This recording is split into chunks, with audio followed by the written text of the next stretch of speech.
Hey everybody, Pete A. Turner, executive producer and host of the Break It Down show, recording our intro. Man, are we lucky to get this person. You will not find him on any other channel in any other place talking specifically from the ground truth level.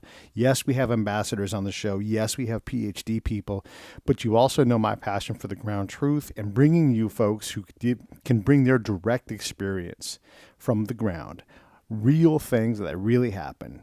We have Miles Vining, who's a sort of a student at IU, but that's secondary. He also is a foreign weapons expert, in particular from the Mideast, and you can and should absolutely check out the Silah Report, SILAH report. You can find them on Instagram primarily, but also you can go to their website, and you can also find them on Twitter, or just get me, Pete, at breakitdownshow.com or at Pete A. Turner, anywhere. And I will get you over there. If you're into foreign weapons and knowledge there, Miles is an out-and-out expert. We don't get a whole lot into that in this episode just because we talk about the Mideast and the current state of affairs, and it's always fascinating when we do that. We'll definitely have Miles back on for more talk. We recorded this episode, get this, in Raqqa, Syria. So I wasn't there, but Miles was there, and that's where he is. He does work with the Free Burma Rangers. Now I have to do a little bit of a caveat here.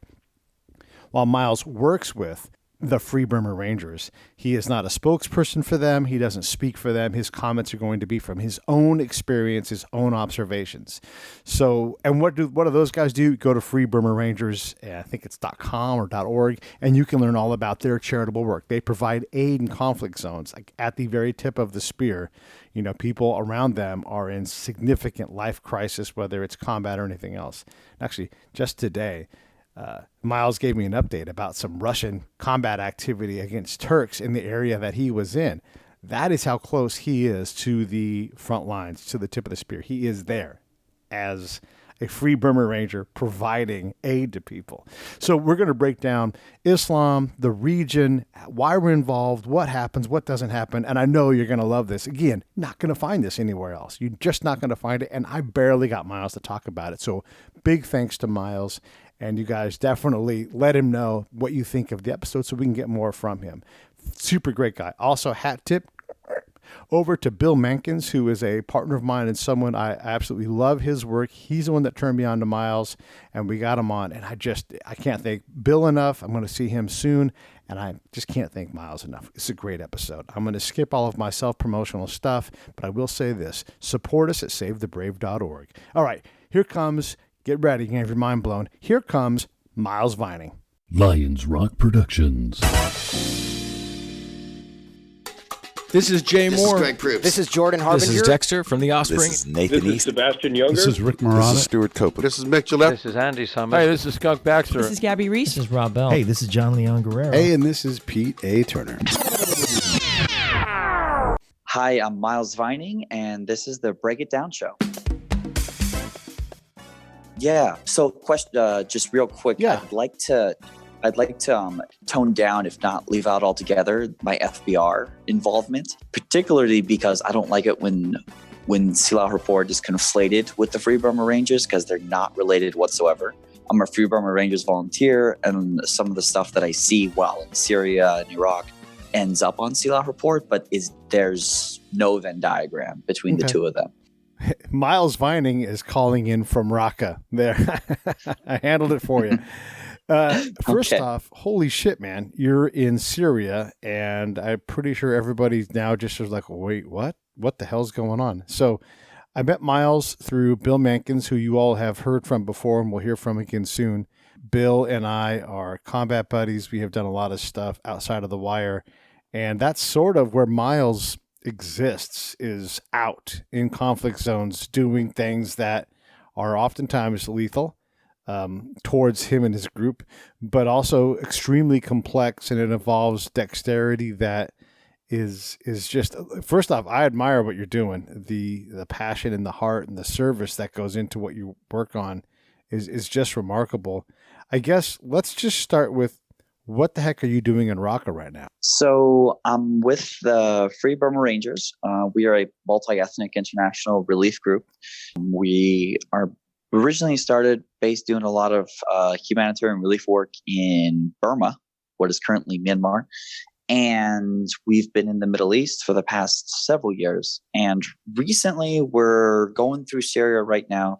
And we're returning after a trip in October after the Turkish invasion, in which we were providing relief supplies and casualty support to the Tel Tamer and Ainisa fronts where the Turks invaded, to the self-administration forces in those areas, and particularly a lot of the IDPs that ran from the Turkish invasion from that.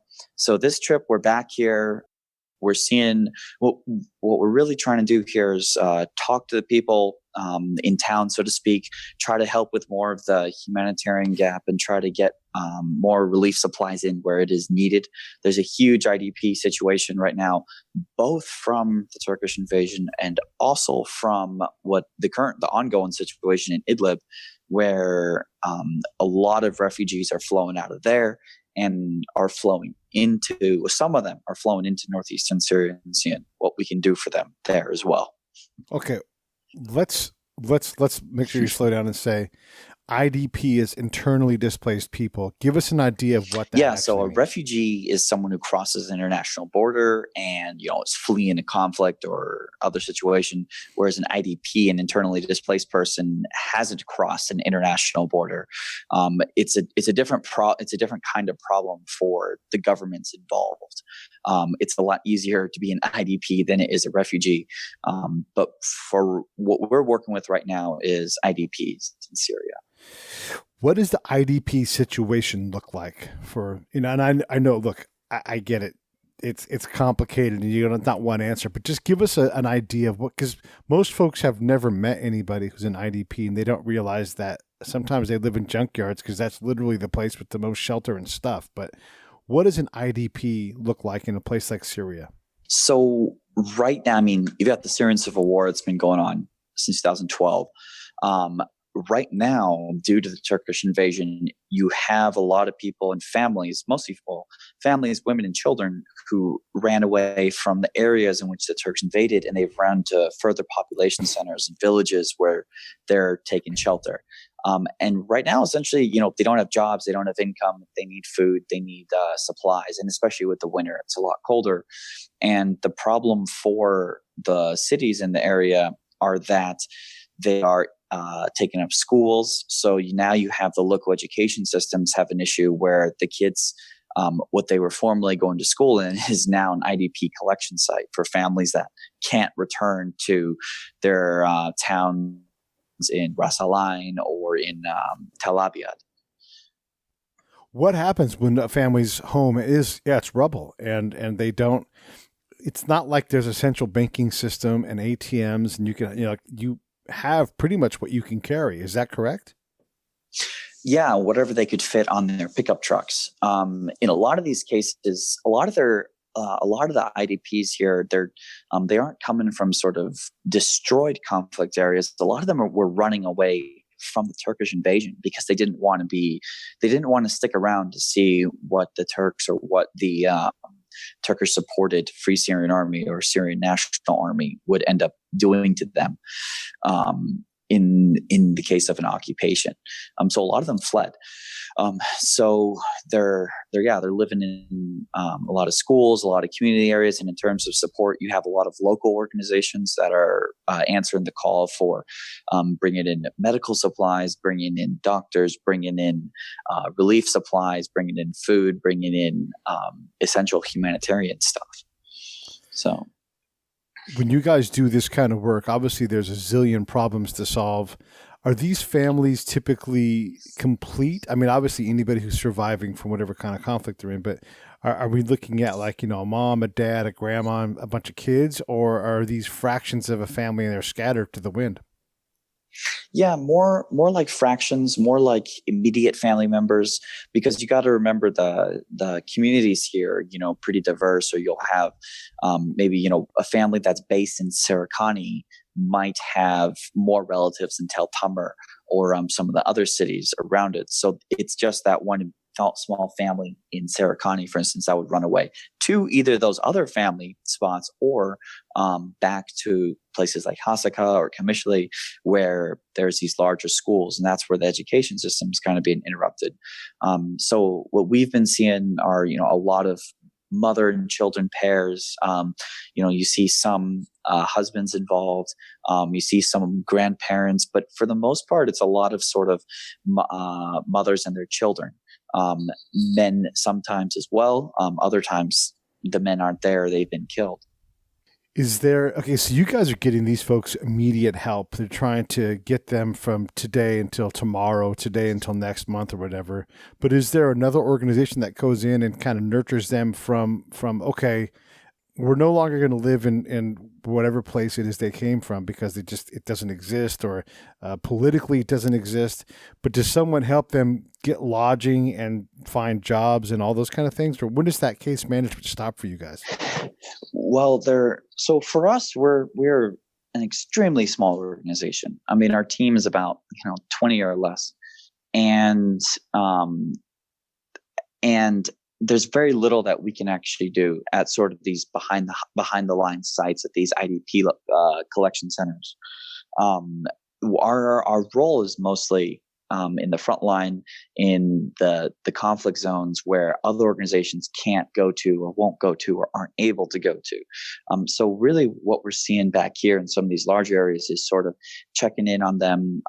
We have Good Life programs where we run children's programs for some of these sites. And we're looking at what's happening and trying to send out reports about what's happening so those bigger NGOs can get to some of these sites in the rear, so to speak. Okay. Yeah. Why do this extremely? Let's just talk about how dangerous this is. I mean, if people aren't understanding this, there's desperate people everywhere. There's often open conflict. How dangerous is it?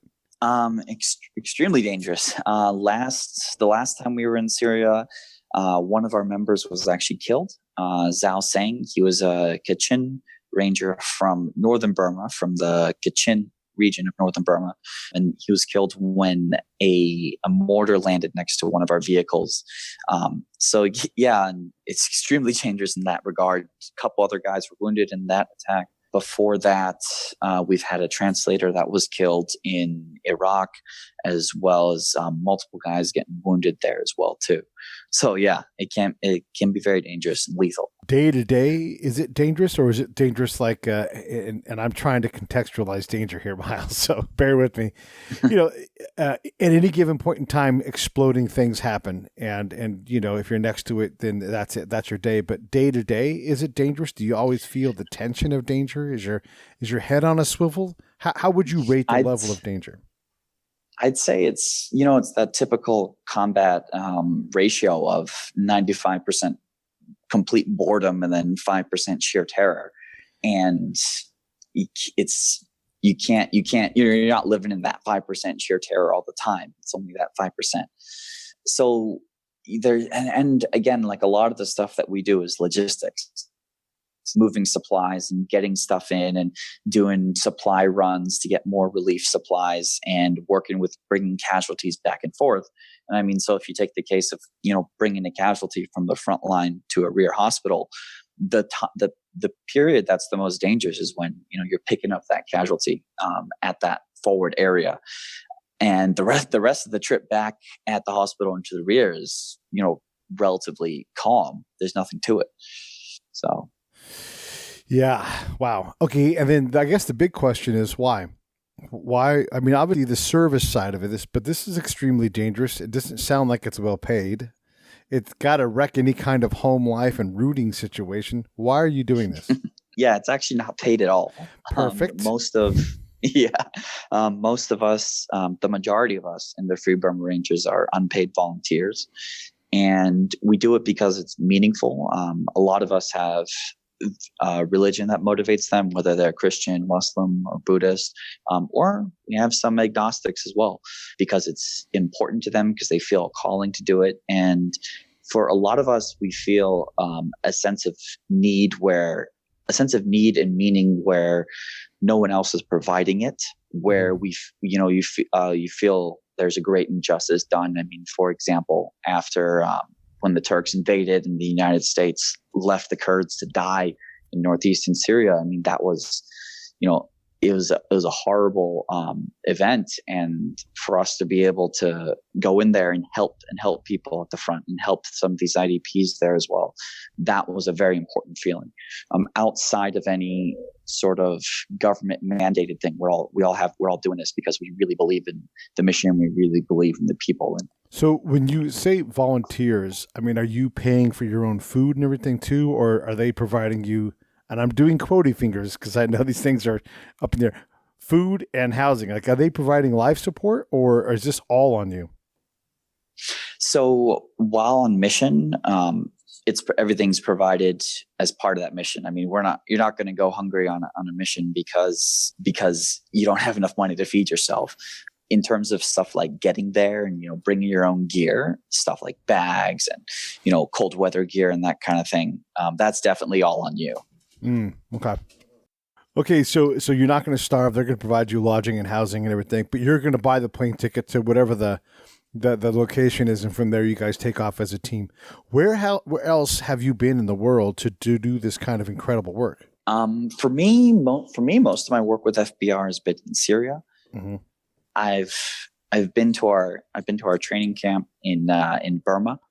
And I've been on one of our missions there, and that was a low key conflict in Karen State, which right now there's a tentative ceasefire between the Burmese government and the Karen, and so that is nothing. That is very unlike the conflict in Syria right now.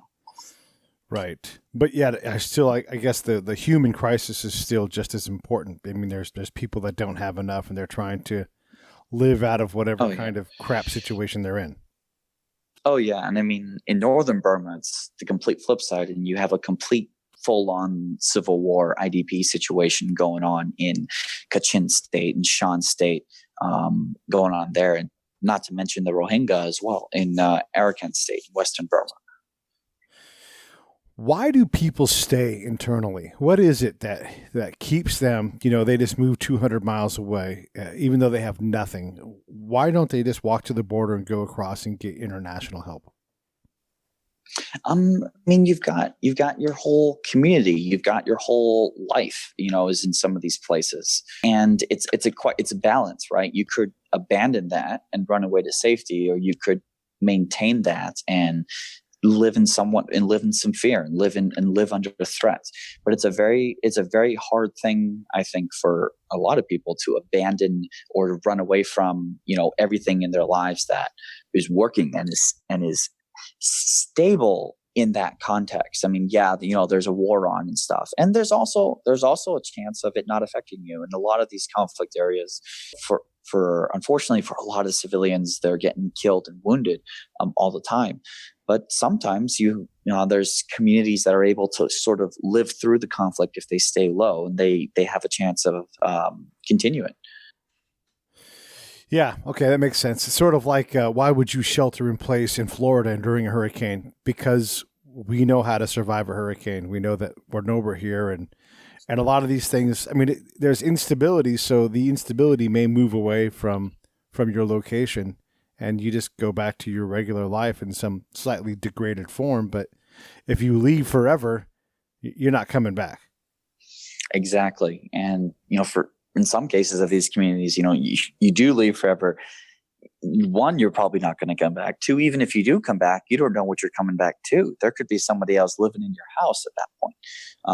And that's certainly a problem right now with a lot of the people who fled the areas that the Turks invaded, because you have Turkey interested in pushing, almost 2 million Syrian refugees back into Syria, into this area, this buffer zone, this safe zone, as Turkey calls it, and occupying the areas where these previous IDPs have left. Yeah, there is that, right? There's the international political side of it, where Turkey is trying to create a different reality in terms of what is Turkey and what isn't, and what's a contested zone. And when, I mean, there is that, like, if you live in that area, you are in no control over who is coming down the road on a day-to-day basis. Mm-hmm. Yeah, no, absolutely. Give us some insight in terms of the Burma Ranger mission, Free Burma Ranger mission. Is it primarily like food and shelter? Are there other aspects? Is it medicine? Give us an idea of what the palette of aid is.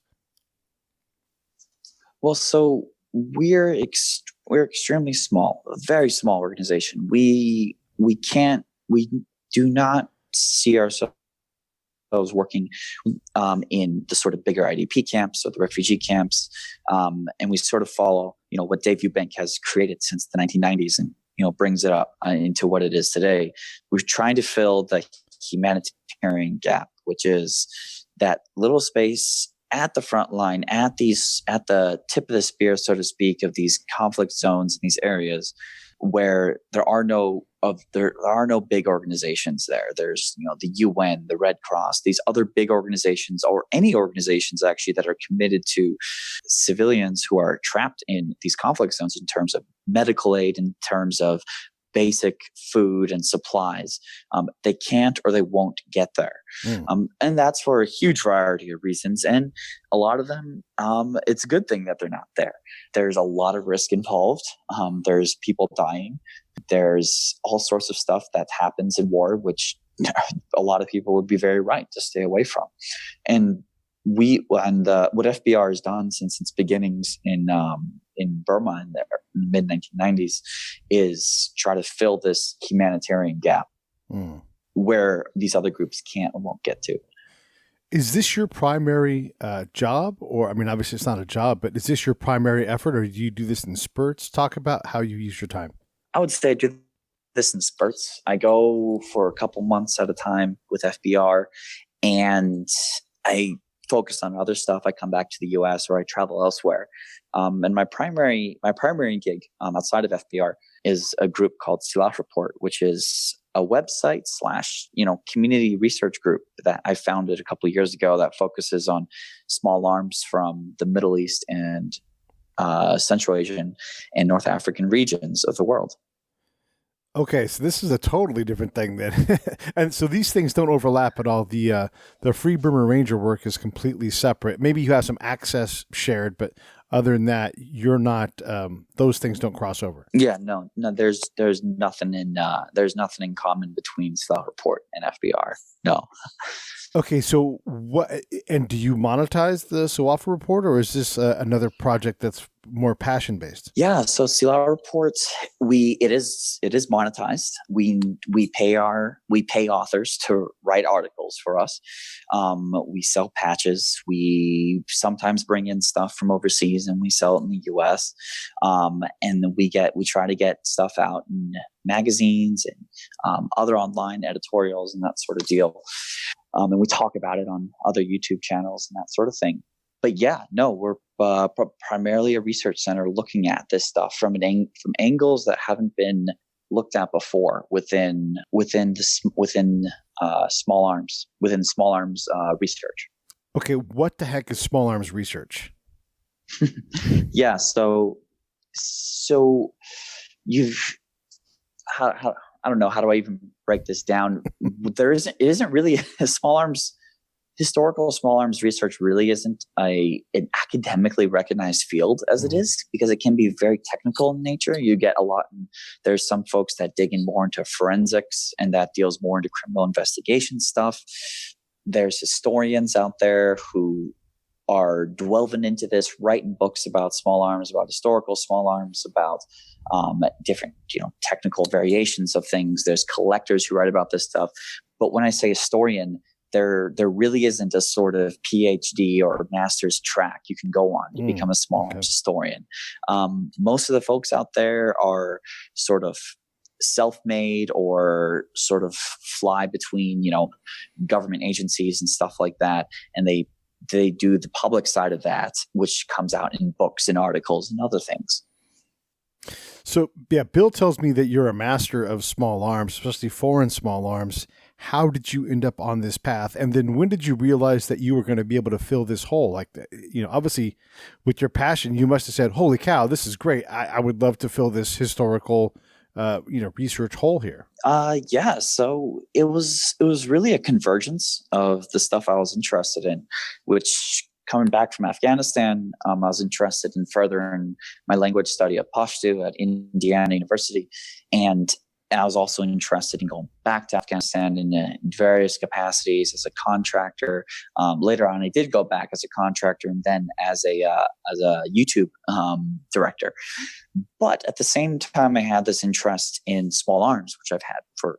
Did you say YouTube director? Yeah, I ran a YouTube channel called TFB TV is the other YouTube channel I work with. It's called Tech TV Afghanistan. Wow. Yeah. Dude, you are an interesting cat. You do a lot of interesting things. Does that kind of work pay the bills then? Is YouTube paying you or is the organization paying you? Who's funding that kind of effort? For TFB TV, it's a paid basis. We make videos and we have monetary income from YouTube, and we have Patreon that helps supports us on getting gear and stuff like that. For the Tech TV Afghanistan, I'm no longer a part of it. When I left, I had to hand it over. That was a paid venture as well. I was working for another company, a tech company in Kabul, that paid me to set up a YouTube channel for them. For the Firearm blog, I also write for there and for other magazines and stuff like that, where those are all paid articles as well. So essentially, I'm making a living as a freelance writer. Okay. Wow, well, that's good work if you can get it. Are you a veteran? I am. Okay. So there's some sanity in this plan. Like you found yourself comfortable outside the wire. What was your job code or job specification? I was an 0311 rifleman. That makes no sense. Okay. I was in the Marine Corps infantry for 4 years, enlistment contract. I deployed to Afghanistan 2 times in 2011 and then 13 to 14.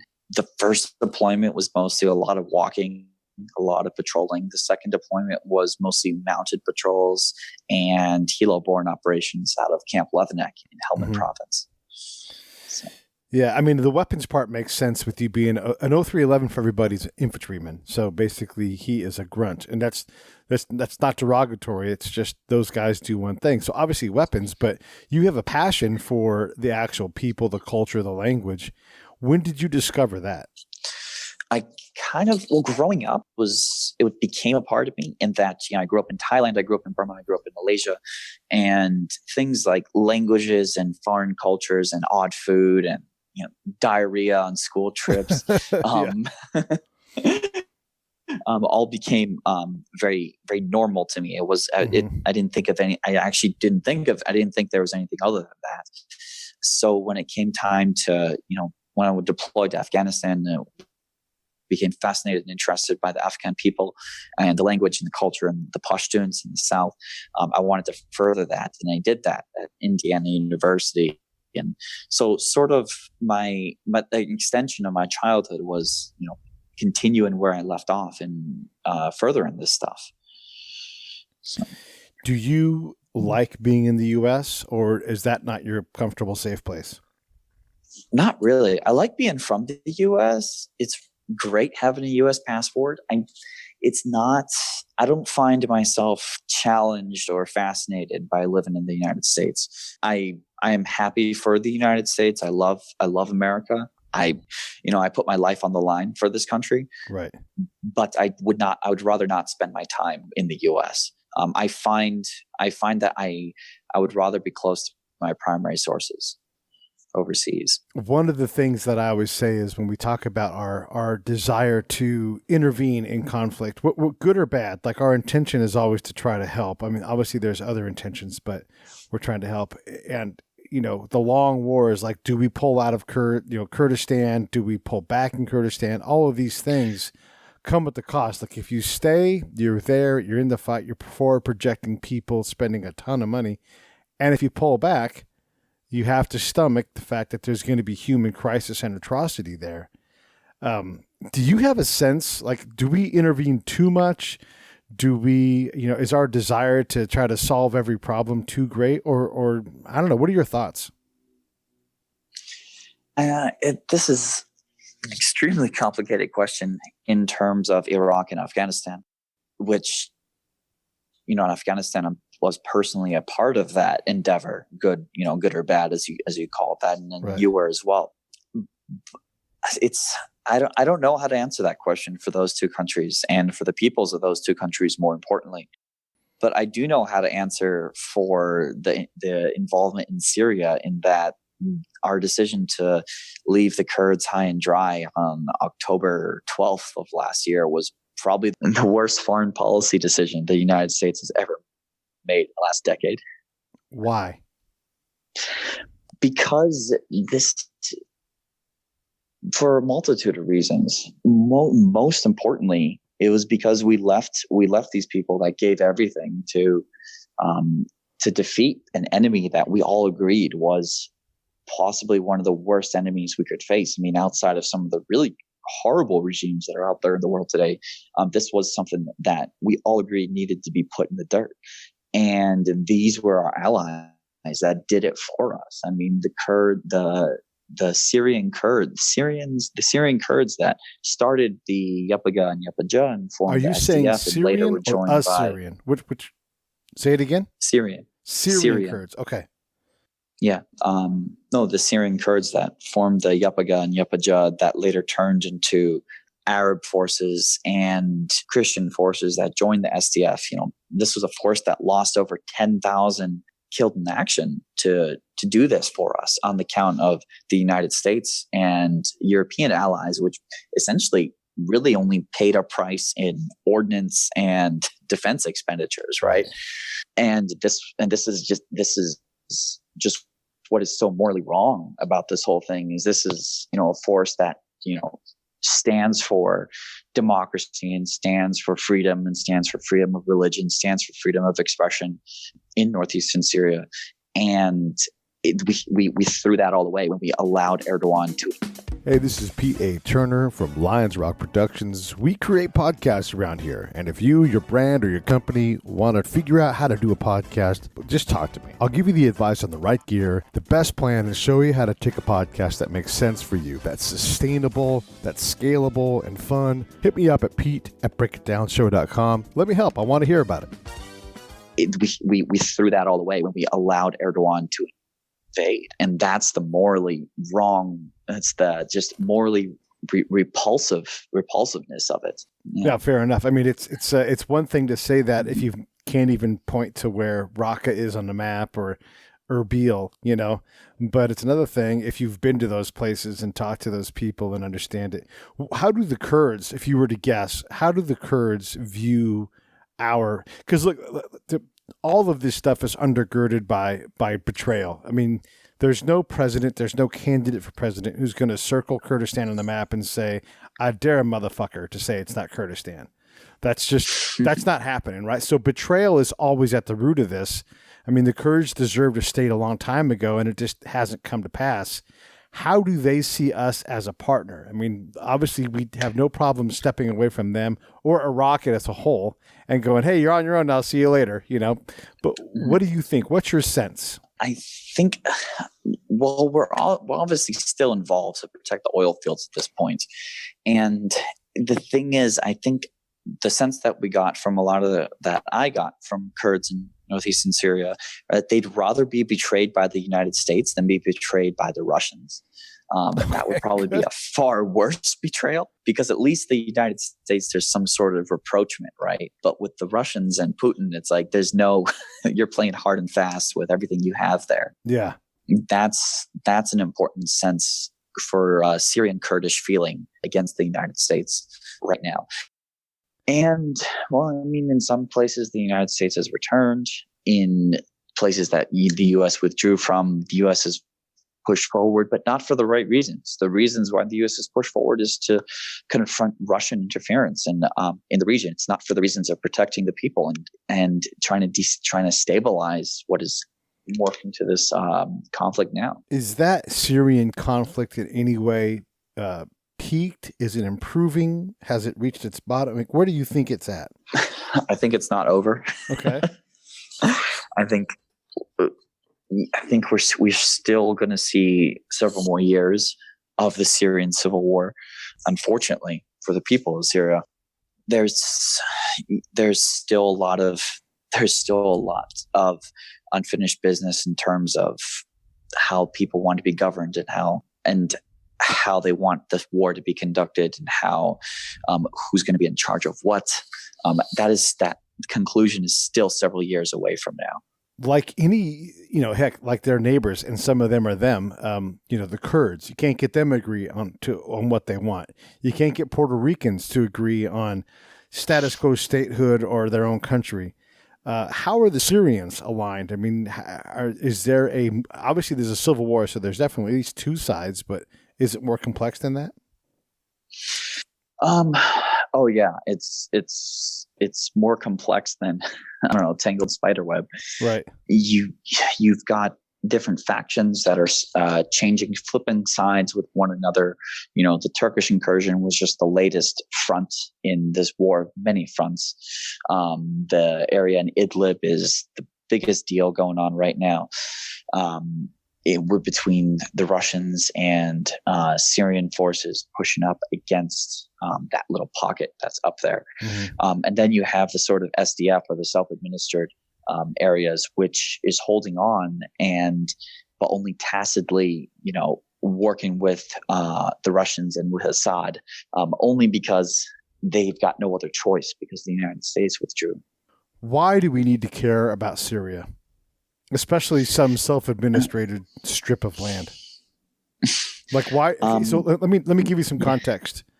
There's a naval EOD tech that walked into a building in Raqqa and he didn't die, but he's quadriplegic, lost his voice box, lost an eye, and now has to live his life as a quadriplegic with a bunch of kids. By the way, one of his kids needs as much care as he does on a day-to-day basis because he's also special needs. Why are we sending people to Syria to go deal with that at the cost of Kent and Stacy's, well-being? Why? The first one, most important reason is that you had the birth of ISIS here. This is where ISIS gained hold. This is a movement that began here and ignited and allied with movements across the world. And this was where they got stomped out. And if we aren't here, and if we aren't fighting them, and if we aren't working to try to bring a peaceful Syria and try to bring a peaceful resolution, you'll get another ISIS. You'll get an ISIS 2.0. And we're already seeing, cells pop up and sleeper cells, and there's still a lot of issues in Deir Zor with ISIS support and stuff like that. I mean, the movement hasn't gone away at all. I mean, the idea that we vanquished ISIS in March of 2019 in the small hamlet of Baghouz is absolutely absurd. ISIS isn't vanquished. There's still a plethora of an ISIS population out there that wants to see the return of the caliphate. This is what ISIS widows were telling us outside of Baghouz when we were handing them food and water and giving them medical aid. They were saying that, God's testing us, that we didn't just come to Syria to join ISIS for the kicks of it. No, God is putting us through a great test right now. We're gonna come back. We're gonna rise even greater than before. And that is why we need to be involved in this stuff. And you can talk about involvement in Iraq or talk about involvement in Afghanistan, but Syria is especially the self-administered portion of Syria, the Syrian Democratic Forces. That is a completely different ballgame than the ANA, than the AUP, than the Iraqi army as well. Yeah, and by the way, I'm asking Miles some extremely complicated, powerful questions, and I appreciate you hanging with me on those because those are not easy questions, and but they're ones that people look. You can't get that straight answer here in the States, as you might imagine, and whatever answer you do get, you don't get it from someone who's ground truth centered. So I appreciate you doing that. Are we partnered in this at all? I mean, obviously we're partnered a little bit with the Syrian rebels and, the Kurds and maybe the Iraqis and stuff. But in this area, are there European countries? Is Turkey obviously a European country and Asian country, but are they cooperating in some kind of way that makes sense? I mean, they're actually an ally. The Kurds are friends. We actually have to deal with the fact that Turkey lets us use their airspace. We have bases there. Talk a little bit about that collaboration. I mean, the Turkish collaboration is a strategic one that the United States wants to keep with, as you mentioned, the bases, the sort of NATO's southern flank, so to speak. That's on the strategic level. On the European level, a lot of European forces were joined in this fight as well. In Baghouz, you had French 155s that were supporting American SF teams that were, hammering the city of Baghouz every day. So you had a coalition that did come in and join in the fight against ISIS. Turkey is a much more complicated situation, though. What is a 155? It's an artillery shell. I think the max effective of, 15 kilometers or 15 or 20 kilometers, just a big artillery piece that lands with destruction.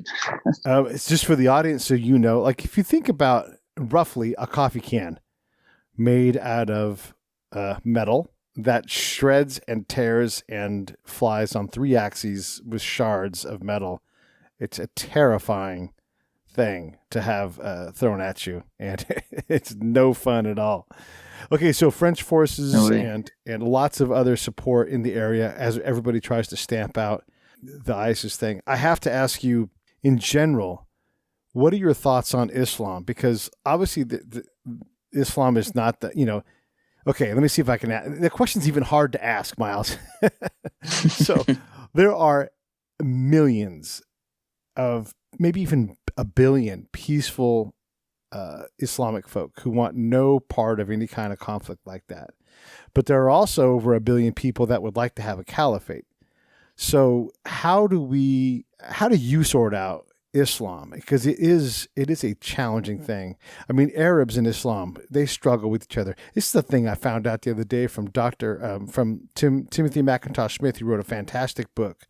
It's called Arabs, the 3,000-year history of people, tribes, and culture, or something like that. And he said that Islam doesn't require faith. It requires submission. Whoa. Totally different way to approach the thing. So I'm not asking you to disparage their religion at all, but how do you sort through the complexities of the Arab people, of Islam, of a caliphate, all of these things that sort of drive the area that you're in towards, at least right now, towards instability? Well, in terms of my views on Islam, I am Muslim for myself. So it becomes much more personal at that level. And looking at this area from that perspective is interesting as well. But in terms of your questions of, the factions and the sort of the Islam question, right? Of, okay, what's the violence come from? I think you've got so many different layers of what's happening, and you cannot. I don't think you can look at it at all in a singular religious flavor or religious phrase.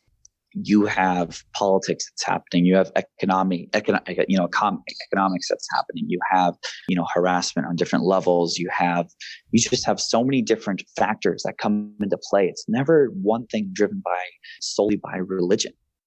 It may be a motivating thing in terms of, maybe a group's messaging or propaganda, but on an individual level and on smaller stuff than that, there's so much more that's happening that has to be taken into account. I mean, we can look at, in Afghanistan, what motivates Pashtuns to join the Taliban, and what you'll come up with isn't an Islamic messaging tool. What you'll come up with is a Pashtun nationalist movement that wants to be in charge of the country. And this is a rallying cry for Pashtuns to join that. You'll look at issues in, rural villages with men who want to, even at the smaller complex level, men who want to, they want another woman's hand in marriage, but that father won't let them. So they join the Taliban, this big bad force, and they're able to sort of coerce the father into allowing that kind of thing to happen. And that's the kind of thing that you're seeing in terms of ISIS in particular. ISIS, the monster that became ISIS. Well, first of all, I've never met another Muslim that would ever agree with anything that ISIS has or anything in their rhetoric. And there's also a lot of different perspectives that you can look at with ISIS, and a lot of different blends of what has become ISIS and what separates ISIS from Al Qaeda and everything. Examples of that. Some of it actually lie in. You have a lot of these immigrant populations living in Europe, living in North America as well, and part of ISIS is actually a reaction to Europe and the United States in these areas. Whereas if you look at sort of Al Qaeda and how Al Qaeda's messaging sort of went along the lines of, going after Israel, being the root cause of all evil, and then the United States supporting Israel, then that's why Al Qaeda is looking at the United States in that perspective. Or in, Osama bin Laden's initial gripe with the United States was stationing troops in the Arabian Peninsula, and the Saudi king not going against it, and Osama wanted to lead an army into Iraq to take over Kuwait, an Islamic army of Mujahideen veterans, etc. And whereas with ISIS, you don't see this concentration on Israel, and if anything, Israel and ISIS actually have very little beef with each other insofar as where ISIS has directed its messaging and directed its attacks to. And especially, you look at the beginnings of ISIS coming from the Islamic State in Iraq under Baghdadi, where he sort of injected ISIS into Syria. And you see ISIS as a return to Iraq. The hardest battles that were fought over with ISIS, we're in Mosul, we're fighting over Fallujah and Ramadi and all these other cities. These are Iraqi cities. These aren't Syrian cities. And so you see ISIS as a return to Iraq instead of a manifestation in Syria, which it was a manifestation in Syria. It definitely became that. But so that's another part of looking at it. You see this on the individual level too. You see a lot of ISIS widows that we met. It was almost an honor. It was almost an honorary thing to have a husband from Fallujah or from Iraq. The Iraqi dialect is a lot deeper, is a lot nicer to listen to. Men from Fallujah are like they fight like lions, or whatever reason they'd come up with. But you see this at that level too.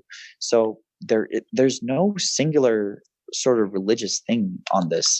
You have to look far more than religion. This plays into economics and job security and conflict and stability and instability, and who's gonna provide money to whom and stuff like that. You look at local actors on the ground, and why do they do business with ISIS or with this or that? Some of them it's just because they need to make a buck, and they need to continue their business. And this isn't like an ideological thing at that point. This is an economic thing. That's some of my questioning for that. What if we just said, hey, we support an Islamic sea, just like the Vatican, and we're going to say, that you guys, is it Najaf? Okay, great. We're going to draw a circle around Najaf, make it its own microstate, and that, or maybe it's Medina and Mecca, and you just draw a circle around the two of those, and you tell the Saudis, you get a lot of help from us. This is going to happen, and we give some kind of a caliphate, and let that happen. I know that's crazy, but I want to just ask that question because it's a valid point for a lot of people to understand. Like the Catholics have it, they're not causing a problem. Do these things go together at all? Well, the idea. Well, first of all, the idea of a caliphate, the Ottomans sort of took it and made it their own little thing. But the idea of a caliphate goes back to after the Prophet Muhammad died, and you have the first four al-Khalifa Rashidun, the rightly guided caliphs, and the whole idea of that was that, and I think it was Omar who was the first caliph, and he has this famous speech where he actually says, I rule with your consent. I rule because I owe the masses something, because I owe the masses, I owe the masses my allegiance. And so the idea of that is sort of a democratically not democratically elected body, but a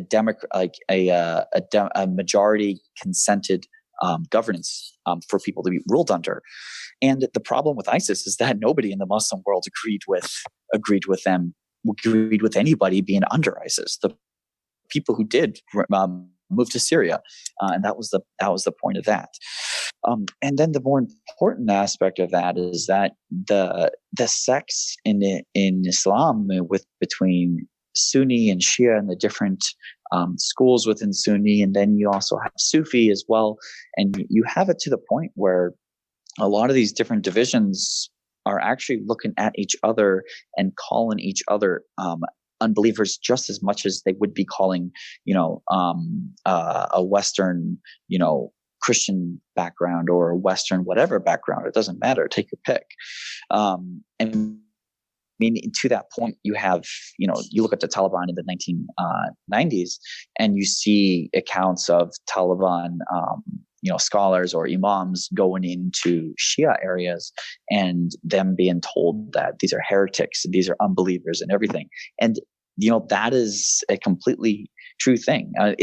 You can't look at this as Islam against the West. This is Al Qaeda's messed up view and messed up extremism of Islam going against everybody who isn't them and the West. Or this is maybe the Ayatollah's view of this, or maybe this is an ISIS view, or maybe this is a Boko Haram thing. It's not Islam versus the West. It's these segments within these areas that go against everybody else and the West. So it's simple to solve. I love it. I mean, as soon as you think you have your hands wrapped around these problems, you can't encompass them. That's the whole thing. And what I love about the points that you're making is when you take this with the other experts that we've had on the show and we talk about these problems, there are not simple solutions. The only way to deal with these things, if we choose to deal with them, is to have 1,000 of you to go out there who's language qualified, the religion thing. Obviously, you have to have a capacity for Islam if you're going to go work in this. It doesn't have to mean you have to be Islamic, but that's where these things get guided through. You can't just say, hey, we're going to send 400 Marines and it's going to be problem solved. None of them are that simple. These are big, hairy, scary, complex problems that require not just an international force, but an NGO force and all these other things combined together. It's extraordinarily complex to stabilize these regions. Let me just ask you one last question. Mm-hmm. Are we going to be able to stabilize I hate to say the whole Orient, but let's just say the Syria, like Jordan is a stable country. It has its problems, but it's okay. Even Lebanon, it kind of spikes up and it gets a little crazy every now and then, but it's for the most part a fairly stable place. Will we see that for Iraq and Syria in your lifetime? Well, I mean, there are some parts of Iraq that are a lot safer than anywhere in the United States. You take what the Kurds have in Kurdistan in the north, in the KRG region. That's one of the safest parts in Iraq right now. And the Iraqi Kurds have a little slice of heaven up there, and they like what they got. So in terms of Kurdistan is relatively stabilized, to answer that question. Jordan, interestingly enough, I was in Jordan recently, and some Jordanians have a view that, as you said, they've got these issues with, whether their system of governance or the king is really in charge and stuff like that. But they don't really want to rock the boat because they see how rocking the boat works all around them. And they're like, we'll keep what we have here. It's really not that bad in terms of ending up like Syria when a decade-long civil war. I think all these places happen with all these locations that you mentioned are very unique in their composition and mixture and how they and the demographics of the people involved. And another thing that you have to look at as well is things like natural resources. And you look at things like water, and you look at food supply and governance and stuff like that. And you can see that, somewhere in Iraq, it's hard, this is a very arid desert country. There's things at the micro level that work their way up for why these conflicts sort of ignite, and then why local economy will spur a lack of jobs or a lack of ingenuity to go into that. But yeah. So you're saying who knows is what your answer to that question. It's a lot of factors to go in there. I mean, it's not just about having access to oil and other resources. I mean, Iraq can feed the entire the entire region. They're so rich agriculturally, but they got to be calmed down first and get some electricity and some stability to really move forward. It would be really something to see Iraq emerge like South Korea did over the past 60 years, where it really becomes, this place where even if they're surrounded by crazy neighbors, they really can be the place that they've always been throughout human civilization, a place of intellect and farming and all these things. They really have all the tools if they can just kind of get a couple of wins stacked together. Yeah, and I mean, these things come in waves throughout history. I mean, The United States isn't always going to be on top of this wave. What? There was a time when, yeah, but like as you said, look at Baghdad and some of the earlier parts, especially in the golden age of Islam, as an example of history. I mean, this was center of the arts and literature and technology and advancement and all that and everything. And, that's kind of fallen by the wayside. So you don't know how that's going to return or in what form. No, fair enough. Okay, so let me just wrap it up then. Hey, I appreciate you answering those questions. There's a whole lot of hard questions to answer, and it'll probably turn out that you're wrong on all of them, because that's what happens to me all the time when I talk about that region of the world. It's like, I know what's going on. You're like, actually, it was different than I thought. But the point is that you're there, you have experience, and you're talking in the moment about things that are very, very, very hard. But I know there are questions that people will be able to get. They'll have these questions and they've got at least a decent answer. And you're not screaming about the president. You're not screaming about Nancy Pelosi and all this other nonsense. You're just talking about a complex place with real people that have real issues. And a lot of times those issues and goals are cross-purpose to the person across the street from them. So I appreciate what you do, the time that you spend to go overseas to try to make the world at least a little better place from the ground level, because we need more folks like you. And I really appreciate you doing what you do. No, well, thank you. I enjoy doing it, and it's an honor to be here.